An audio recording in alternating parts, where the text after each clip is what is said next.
करते हैं और सब कह रहे हैं कि भारत को बड़ा सावधान रहने की जरूरत है जब तक पाकिस्तान की लगाम इस आसिम मुनीर के हाथ में है। मैं आपको इसके बारे में कुछ जानकारियां देता हूं, कुछ ऐसी जानकारियां जो अभी तक आप इसके बारे में नहीं जानते हो।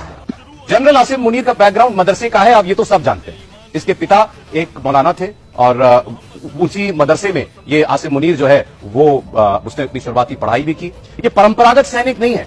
1986 में जब जियाउल हक पाकिस्तान का राष्ट्रपति था तब इसे पाकिस्तान की सेना में भर्ती किया गया और अपनी रिटायरमेंट से सिर्फ 2 दिन पहले ये चीफ बना। आपको पता होगा कि आर्मी ट्रेनिंग स्कूल के जरिए इस आसिम मुनीर की भर्ती हुई है, ना कि पाकिस्तान मिलिट्री एकेडमी के जरिए, जो कि वहां का मेन इंस्टीट्यूशन है। इसके पिता रावलपिंडी की मस्जिद में इमाम हुआ करते थे और मुनीर की शुरुआती पढ़ाई वहीं एक मदरसे में भी हुई। तो वहां से ये रेडिकलाइजेशन, पुलवामा का हमला हुआ तो ये आईएसआई का चीफ था, अब ये पाकिस्तान की मिलिट्री इंटेलिजेंस का भी डायरेक्टर रह चुका है। तो 2 खुफिया विभागों का प्रमुख रह चुका है। रेडिकल आदमी है, बहुत कट्टर सोच का है। हाफिज कुरान खुद को कहता है, जब बातें करता है तो कुरान की आयतें बार बार अपनी बातचीत में कोट किया करता है और उसी से दुनिया को पता चला ये आदमी बहुत खतरनाक है। अब आपको बताते हैं कि इतना खतरनाक क्यों है। क्योंकि ये समझौते पर यकीन नहीं करता, ये सिर्फ और सिर्फ लड़ाई और जंग में यकीन रखता है और भारत के साथ तो हर वक्त।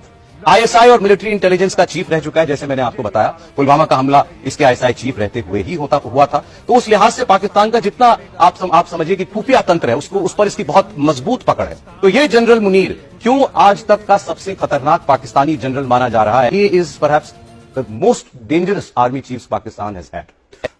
बिल्कुल, आपकी जो आंकलन है और आपने जितने डिटेल्स आप सबके सामने रखे, मैं उससे पूरी तरीके से सहमत हूं।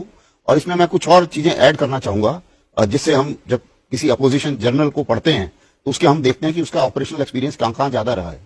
दूसरी चीज ये है कि जैसा आपने बताया, इसकी जो पकड़ है और ये आईएसआई चीफ रहा, 2 इसने अपॉइंटमेंट्स करे हैं, तो जितने भी बहुत उनके काफी साठगांठ है और अच्छी पकड़ है।